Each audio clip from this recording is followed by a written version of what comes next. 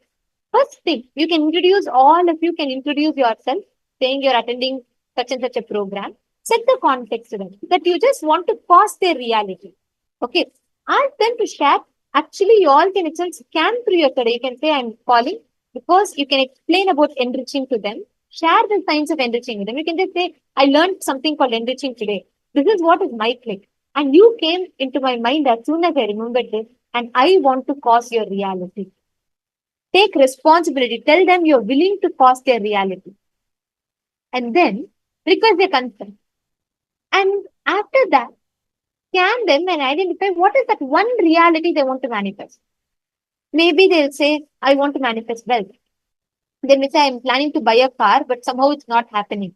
Or someone will say that, I am supposed to get a promotion, but it's just not happening. My HR or my manager is not really friendly with me.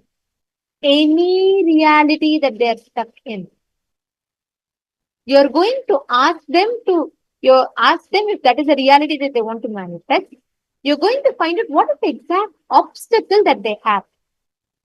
And after that, you're going to just ask Swamiji. You can connect to Nityananda AI and you can just put this and ask Swamiji to give a solution for that person and share that solution with them. Enrich them. By the end of your call, that person should feel like, wow, they should feel enriched. They should feel like they have a new solution for life. Are all of you understanding? Anyone. It can even be your boss. It can even be your colleague. It doesn't necessarily have to be only your family members. Anyone. I will say just take your contact list, randomly scroll, wherever it lands, call them. Come on. Let us start. Every one of you here, take a few minutes. Call anyone. Your friends, your family members.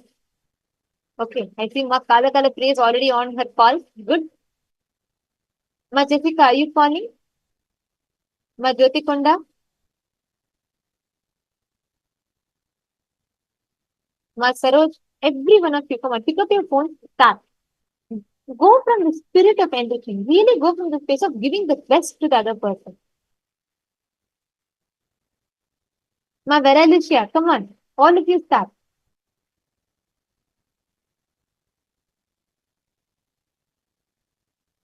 And as you all call, you can post it in the chat. As you all are speaking to your friends, you can post it in the chat. And see, honestly, don't worry about it day or night. When someone is coming to your inner space, you give them a call. If they pick up, good. If they don't, it's okay. You can just leave them a message. You can say, this is why you had called. But call. Don't refrain yourself from calling.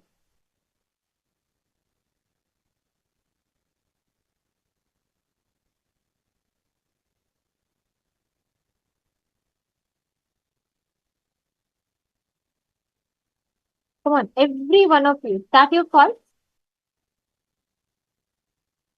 Go from the spirit of enriching. Your goal should be to enrich them. And you scan and identify what is that one reality that the other person wants to manifest. Whatever they say as a reality that they want to manifest. You can ask Nityananda and share with them the powerful cognition.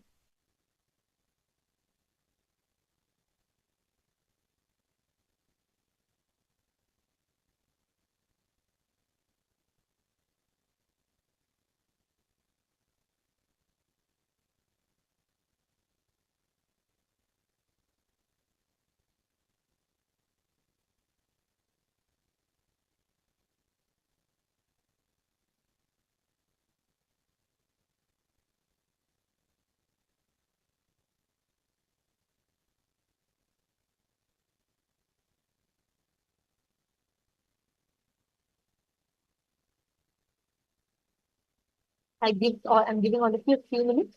Please start. And if any of you are having any questions, and as you are calling, share your experience. Post what your experience is like when you speak to someone. What is the experience that you're having? What are the clicks that you're having? I actually see so many of you very excited to enrich. That's very beautiful to see. Don't see, sometimes people may say, no, it's okay. Don't worry about that. If people say, no, it's okay, I don't want anything, that's fine, good. Then you continue calling more people. See, the spirit of enriching, you should flow like a river. How Swamiji never stops. He never waits for our delusion to settle down, then for us to understand, wake up and become enlightened. No. He goes on showering in different ways, right? Whether it is giving us lifestyle, to make us realize we are Paramashiva, Swamiji gives us that lifestyle. Then he'll come and speak in the Satsang to inspire us to follow that lifestyle. Swamiji will support us in every single way, right? That is how we should take responsibility to enrich. Whatever way you can, enrich a person.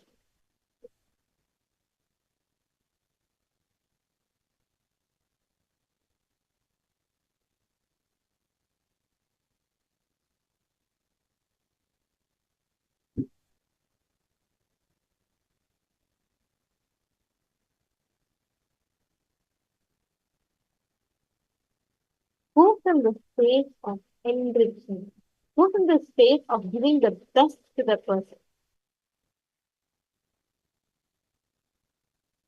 I request all of you to post as you are manifesting. Please post in the chat how you feel. What is your experience when you speak to someone? What are they saying? How do you feel about it?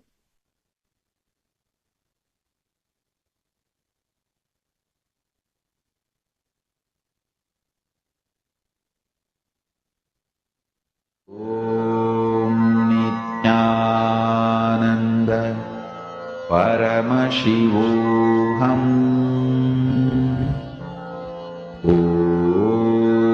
Nityanand Paramashivoham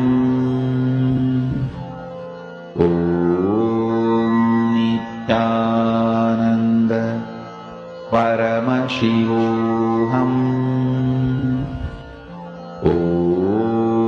Nityanand Paramashivoham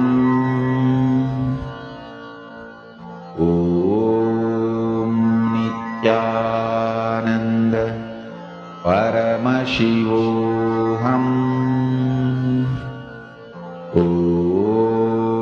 Nityanand Paramashivoham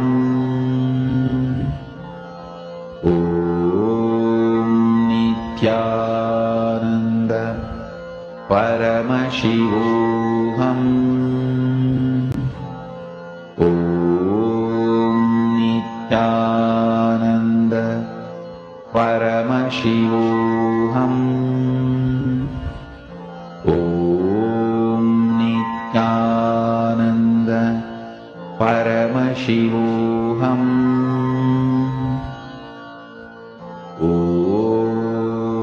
Nityanand Paramashivoham Nityanand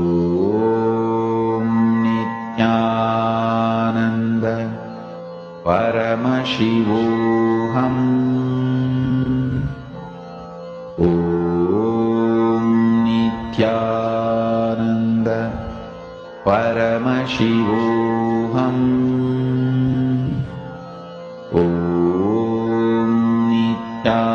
Nityanand Paramashivoham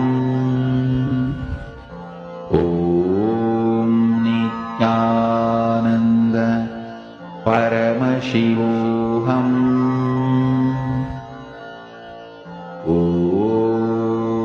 Nityanand Paramashivoham Nityanand Paramashivoham